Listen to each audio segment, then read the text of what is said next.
Hello, മുംബൈയിലെ കാഴ്ചകൾ കാണാൻ ആഗ്രഹമുള്ളവരൊക്കെ ഞങ്ങളുടെ കൂടെ കൂടിക്കൊള്ളൂ കേട്ടോ. ഇന്ന് ഞങ്ങളിതാ വൈകുന്നേരം ഒന്ന് നടക്കാൻ ഇറങ്ങിയതാണ്.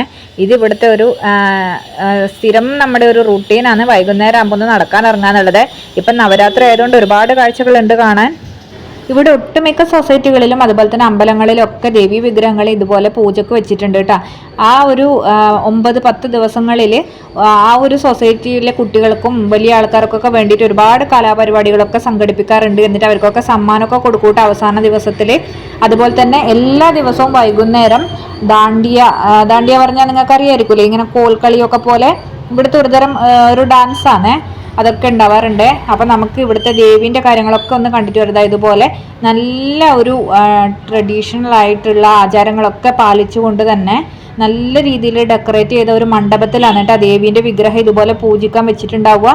നമുക്ക് എല്ലാവർക്കും നല്ല വൃത്തിയുള്ള എന്താ പറയുക മനസ്സോടുകൂടിയും അതുപോലെ തന്നെ നല്ല വൃത്തിയും ശുദ്ധിയോടും കൂടി ഇവിടെ പോയിട്ട് നമുക്ക് നേരിട്ട് തന്നെ ദേവീൻ്റെ മുന്നിൽ പ്രാർത്ഥിക്കാനൊക്കെ പറ്റും കേട്ടോ. അതുപോലെ തന്നെ നമ്മുടെ വഴിപാടോ അല്ലെങ്കിൽ നമ്മൾ ദേവിക്ക് അർപ്പിക്കുന്ന കാഴ്ച വസ്തുവായിട്ട് ഇതുപോലെ നാളികേരോ അല്ലെങ്കിൽ കുപ്പിവളകൾ, പിന്നെ സാരി, ബ്ലൗസിൻ്റെ തുണികൾ, അതൊക്കെ നമുക്ക് കാഴ്ചയായിട്ട് ദേവിക്ക് സമർപ്പിക്കുകയും ചെയ്യാം കേട്ടോ. എന്നിട്ട് അവിടുന്ന് ഹൽദിയും കുങ്കുമൊക്കെ ഒക്കെ നമുക്ക് പ്രസാദമായിട്ട് കിട്ടും. അതുപോലെ തന്നെ കഴിക്കാനുള്ള സ്വീറ്റ്സും പ്രസാദമായിട്ട് കിട്ടുമേ. ഓരോ സ്ഥലത്തും ഓരോ തരത്തിലുള്ള ദേവി വിഗ്രഹമായിരിക്കും. പക്ഷേ ദേവിയുടെ വസ്ത്രം എന്ന് പറയുന്നത് ആ നവരാത്രി ദിവസത്തിൽ ഏതാണോ കളറ്, ആ കളറ് സാരി ആയിരിക്കും കേട്ടോ ദേവീനെ ഉടുപ്പിച്ചിട്ടുണ്ടാവുക.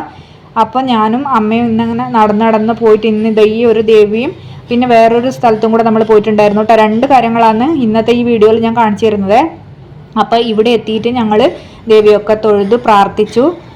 എന്നിട്ട് ഇവിടുത്തെ കാഴ്ചകളൊക്കെ കണ്ടു കേട്ടോ. അങ്ങനെ ഇവിടുത്തെ കാഴ്ചകളൊക്കെ കണ്ട് ഞങ്ങളിതാ പുറത്തേക്ക് ഇറങ്ങിയിട്ടുണ്ട്. ഇനി നമുക്ക് വീണ്ടും ഇങ്ങനെ നടന്ന് പോയിട്ട് അടുത്ത സ്ഥലത്തെ കാഴ്ചകളൊക്കെ കാണാം.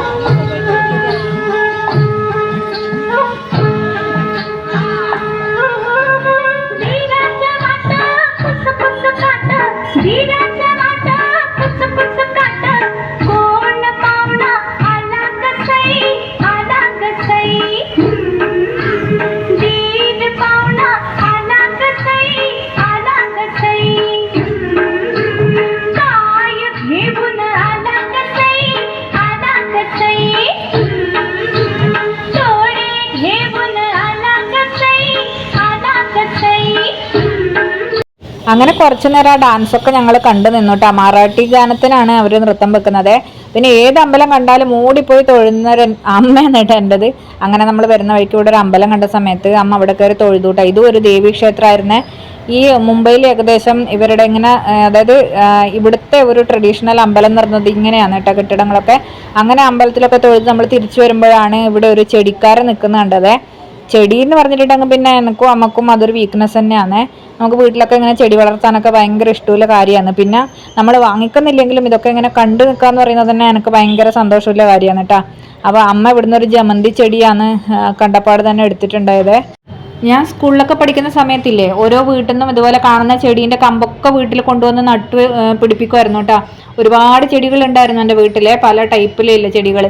ആ കമ്പൊക്കെ ഇങ്ങനെ നട്ട് അല്ലെങ്കിൽ നമ്മളൊരു വിത്തൊക്കെ വിതച്ചിട്ടുണ്ടെങ്കിൽ അതിനിങ്ങനെ ഇല വരുന്നതും കമ്പ് വരുന്നതും അതിങ്ങനെ പുതിയൊരു നല്ല ചെടിയായിട്ട് വളരുന്നതൊക്കെ കാണുമ്പോൾ ഭയങ്കര സന്തോഷമുള്ള കാര്യമല്ലേ. പക്ഷെ കുറേയൊക്കെ ചെടീൻ്റെ കമ്പ് നട്ടിട്ടുണ്ടെങ്കിൽ അത് നമുക്ക് എന്താ പറയുക ചെടിയായിട്ട് ചെയ്യിച്ച് കിട്ടത്തില്ലായിരുന്നേ. കുറേയൊക്കെ ഉണങ്ങി പോകുമായിരുന്നു.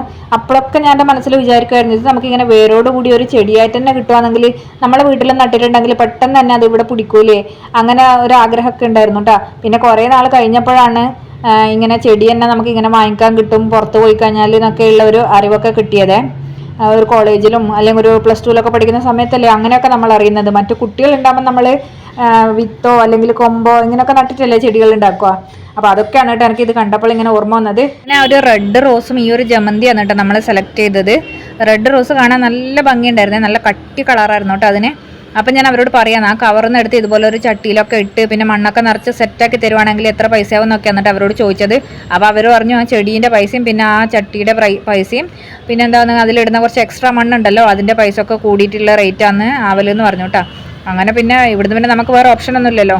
അങ്ങനെ അതൊക്കെ വാങ്ങി നമ്മൾ നേരെ ഇതാ തിരിച്ച് നടന്ന് വരുവാന്ന് കേട്ടോ.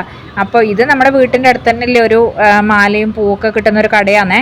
ഇവർക്ക് പിന്നെ ഡെയിലി നല്ല കച്ചവടമാണ്. എപ്പോഴും ഇവിടെ എന്ന് വെച്ചിട്ടുണ്ടെങ്കിൽ ഒരു ട്രഡീഷണൽ അഥവാ ഒരു പൂജേൻ്റെ ഒക്കെ ഒരു ലൈഫ് സ്റ്റൈലാണ് കേട്ടോ. ഇവിടെ മുംബൈയിലൊക്കെ ഉള്ള ആൾക്കാർക്ക് അവർ ഡെയിലി വീട്ടിലേക്ക് വേണ്ടി മാലയും പൂവും പിന്നെ അമ്പലങ്ങളിലൊക്കെ ഇവർ മാലയും പൂവൊക്കെയാണ് കൊണ്ട് കൊടുക്കുക. അങ്ങനെ കാഴ്ചകളൊക്കെ കണ്ട് രാത്രിയാകുമ്പോൾ നമ്മൾ വീട്ടിലെത്തിയേ.